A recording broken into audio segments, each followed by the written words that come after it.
स्त्री सुद्धा एक मनुष्य असते. स्त्री सुद्धा एक मनुष्य असते. तिला सुद्धा तिचे आयुष्य असते. तुडवली तर नागिन असते, डिवचली तर वाघीण असते. तान्ह्या बाळासाठीची नीज असते आणि कडडली तर वीज असते. तान्ह्या बाळासाठीची ती नीज असते आणि कडडली तर वीज असते आणि तिच्याच गर्भामध्ये देशाच्या भविष्याचे बीज असते. तिच्याच गर्भामध्ये देशाच्या भविष्याचे बीज असते. 8 मार्च हा दिवस आपण जागतिक महिला दिन म्हणून साजरा करतो.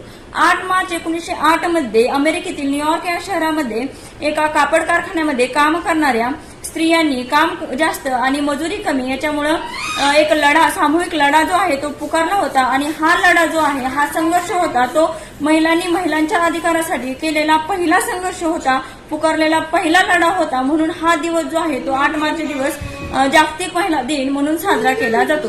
आज आपण पाहिलं तर महिला ज्या आहेत त्या कुठल्याच क्षेत्रामध्ये कमी नाहीयेत. अगदी सरपंचापासून राष्ट्रपती, राज्यपालपर्यंत महिला ज्या आहेत ते पुरुषाच्या खांद्याला खांदा देऊन काम करताना आपल्याला पाहायला मिळत आहे.